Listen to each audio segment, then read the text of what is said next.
Hello বন্ধুরা, good evening.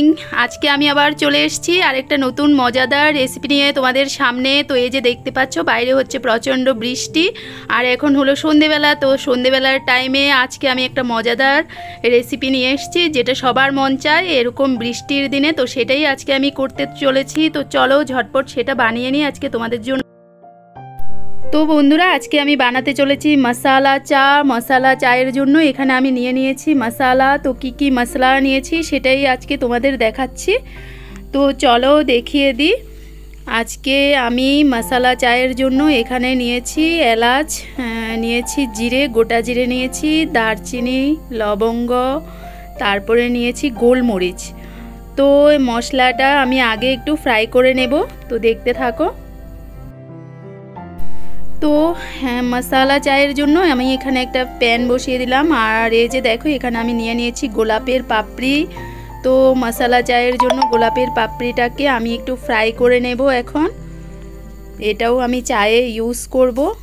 তো বৃষ্টি হচ্ছে বাইরে আর এখন মজাদার মশালা চাটা বানাচ্ছি। তাহলে দেখতে থাকো কিভাবে বানাই। এই যে দেখো, পাপড়িটা ফ্রাই হয়ে গেছে। তো এবার আমি এটাকে নামিয়ে নিচ্ছি।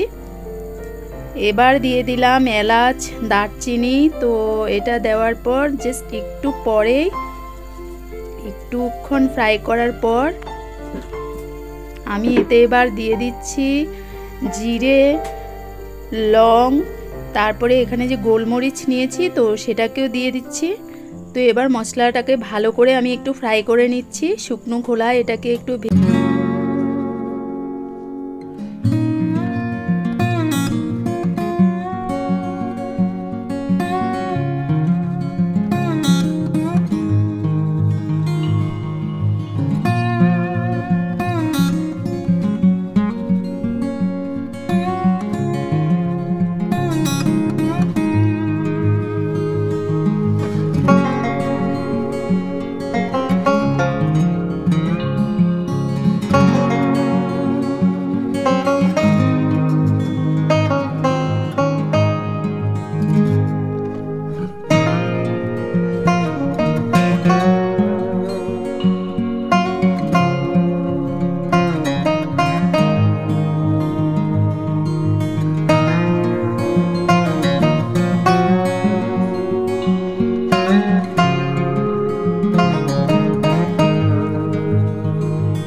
তো চা পাতাটা দেখো ভালো করে একদম ফুটে উঠছে। তো চা পাতা ফুটে ওঠার পর এবার এতে আমি নেক্সট যেটা দেওয়া দরকার তো সেটাই ইউজ করছি। এবার এতে আমি চিনিটাকে অ্যাড করে দিচ্ছি।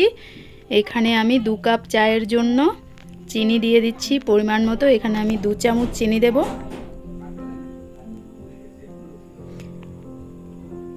তো দেখো, আমি এখানে চিনিটা অ্যাড করে দিলাম। তো এই যে দেখো, চা একদম কমপ্লিট হয়ে যাওয়ার পর এবার এতে আমি মশলাটাকে অ্যাড করছি। তো এই যে দেখো, এখানে আমি দিয়ে দিলাম মশলা।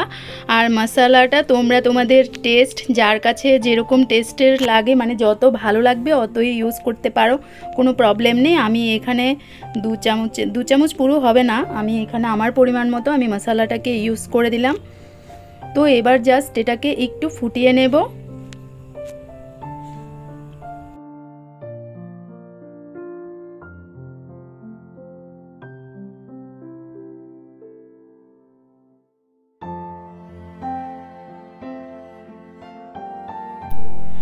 তো বন্ধুরা এই যে দেখো আমার মশালা চা একদম রেডি হয়ে গেছে। আর এবার আমি নামিয়ে নিলাম চা। তো চাটা দেখো কি গাঢ় হয়েছে, চা খুব সুন্দর হয়েছে চাটা।